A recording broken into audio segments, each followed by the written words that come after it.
Graça e paz a todos, Pastor Flávio Soares aqui, em mais um devocional Caminhando com Cristo. Para você que está conosco pela primeira vez, seja muito bem-vindo.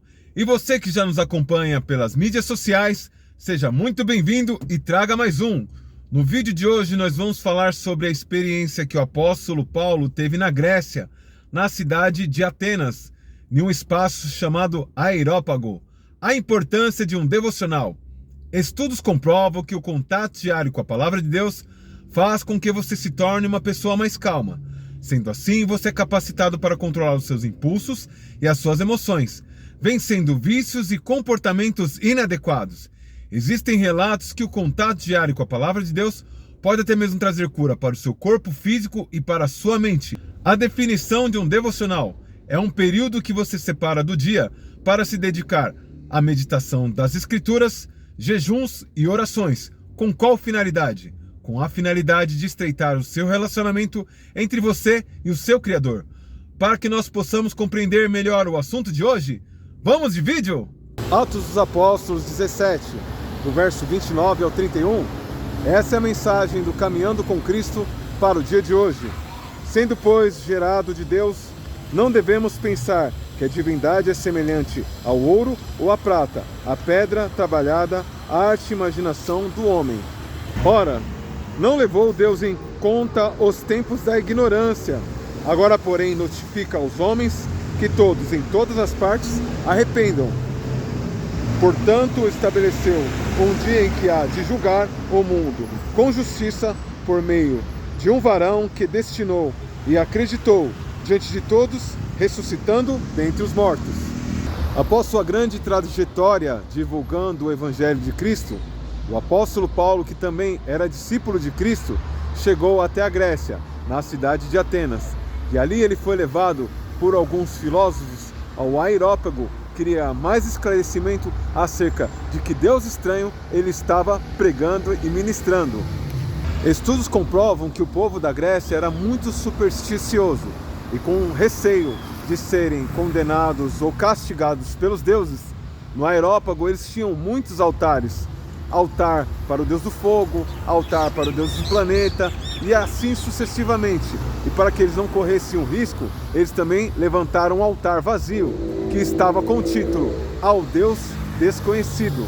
O apóstolo Paulo aproveitou essa oportunidade de ter um altar ao Deus desconhecido e trazer a revelação. É esse que eu vos anuncio, o Deus que fez os céus e a terra, o que fez todas as coisas e não habita em templos feitos por mãos humanas, de ouro, prata, pedras preciosas. O que eu acho tremendo desse texto é quando o apóstolo Paulo diz que o Senhor Deus não levou em conta o tempo da ignorância, o tempo da falta de conhecimento, mas ele fez com que todos os homens tivessem a oportunidade, no momento oportuno, conhecer a graça e conhecer o Deus que fez os céus, a terra e tudo que neles há.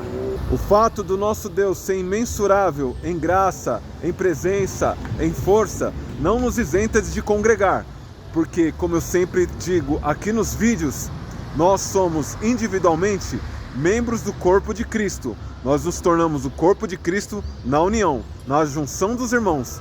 Aí sim, nós somos o corpo de Cristo, a noiva que é adornada para Ele. Membro amputado é membro morto. É como você cortar um dedo. Ele não deixou de ser seu dedo, mas pelo fato de não circular sangue, ele vai apodrecer e vai morrer. Assim também aquele que pensa que é corpo de Cristo, mas é um membro que está desligado do corpo. Menos dias ou mais dias vai sucumbir. O apóstolo Paulo, de forma direta, ele veio nesse texto combater a idolatria que existia na cidade de Atenas, na Grécia. Porém, idolatria, trazendo para os dias de hoje, é tudo aquilo que você coloca Deus em segundo plano. Não somente imagens de madeira, ouro e prata, mas tudo aquilo que você coloca Deus em segundo plano. Se a sua carreira está em primeiro plano, Deus em segundo, isso é idolatria. Seu filho está em primeiro plano, isso é idolatria. Seu casamento, suas finanças, tudo aquilo que você colocar em primeiro plano e tirar o trono de Deus, se tornou idolatria. Deus não levou em conta o tempo da ignorância, da falta de conhecimento, mas espera que todos os homens e mulheres, à luz da palavra, cheguem-se ao arrependimento e ao pleno conhecimento dele.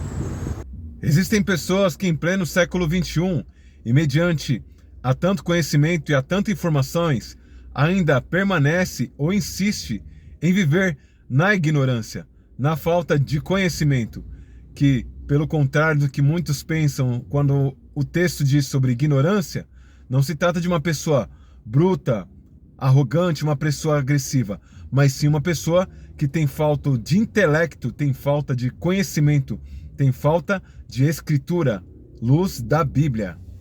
Na Grécia Antiga, era muito comum não somente ter muitas entidades a se acreditar, mas também era muito comum se executar cultos a essas entidades, com sacrifícios, holocaustos e tudo que tem direito ao culto prestado. Quando o apóstolo Paulo ele chegou ali, ele foi questionado pelos filósofos, pelos homens que tinham uma certa sabedoria humana, a que tipo de Deus que ele estava ali apregoando, que para ele soava que ele estava apregoando um Deus estranho. E nisso eles levaram num lugar que para eles não seria um lugar mais apropriado para se falar do assunto, o Areópago, como se fosse uma praça onde estivesse várias estatuetas de ouro, de prata, de pedra, de várias entidades que eles acreditavam. E por causa das suas superstições, eles acreditavam em tantas entidades. Com medo das chuvas, eles acreditavam em Zeus e acreditavam que ele ia o proteger. Acreditavam em Atenas e acreditavam em outras divindades diversas. E ali, o receio deles era tão grande de errar que eles deixaram um altar específico vazio ao Deus desconhecido, que qualquer dúvida eles já dedicariam imediatamente para esse Deus que eles ainda não conheciam, mas que eles temiam que poderia surgir para os amaldiçoar. Só que muito mais do que isso, o apóstolo Paulo veio trazer sim, o Deus desconhecido. Mas ao contrário que eles pudessem imaginar que aquele Deus desconhecido pudesse os fulminar, pudesse os destruir, pudesse os amaldiçoar, na verdade esse Deus que o apóstolo Paulo aproveitou o palco para anunciar a Jesus Cristo e esse ressuscitado, se tratava do libertador de toda essa crença limitante, de todas essas algemas que eles tinham, de toda essa crendice popular, de toda esse misticismo que eles prendiam em sua cultura. E assim ele trouxe esclarecimento a partir de um altar que até mesmo então eles deixaram como reserva.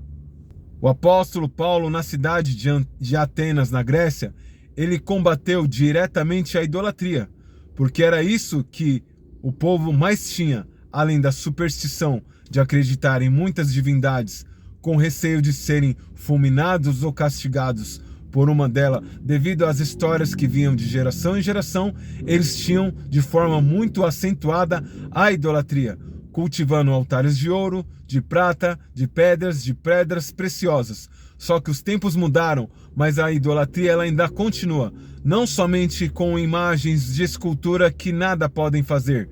Pelo contrário, eles também utilizam de uma outra coisa que até mesmo os cristãos, de forma inconsciente, têm também praticado a idolatria. E como que isso aconteceria?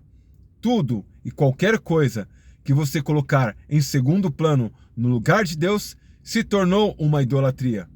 Se o seu emprego está em primeiro lugar e em segundo plano Deus, seu emprego é uma idolatria. Seu carro, seu relacionamento, seus filhos entrou na frente de Deus, o primeiro lugar sempre deve ser dele. E tudo que ocupa o lugar dele também é idolatria. Até por si próprio.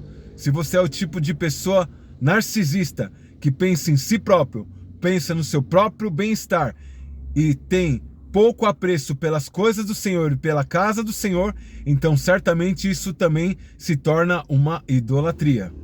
O fato do apóstolo Paulo anunciar o Deus vivo, o Deus desconhecido para os atenienses, porém muito conhecido nosso, não nos isenta. O fato dele falar que não habita em templo feito por mãos humanas, quer dizer que ele não é feito por mãos de prata, de ouro e de pedras, Mas se faz necessário sim a reunião em um templo, um prédio, que represente igreja, porque como membros nós somos os membros de Cristo, mas separados nós somos como membros amputados. Se você pega um dedo e corta, ele não deixou de ser o dedo daquele corpo, mas desligado do corpo, não circula o sangue, dia menos ou mais dia, esse membro apodrecerá e morrerá. Assim também aqueles que se veem isentos de participarem das reuniões, porque a bênção é tão tremenda que as escrituras dizem que na reunião dos santos, na reunião da igreja, é derramado a bênção do Senhor. E outro texto ele também diz que quão suave que os irmãos vivam em união. É como o óleo que escorre da barba de Arão. Então se faz necessário nós congregarmos, sim, lembrando que o nosso Deus, ele não habita em templo feito por mãos humanas, mas ele habita em nós, nos nossos corações. Só que nós nos tornamos igreja de Cristo na união de todos os membros. Lembre-se sempre, ninguém vence sozinho. Compartilhe esse vídeo com o máximo de pessoas. Que Deus te abençoe. Até o próximo vídeo.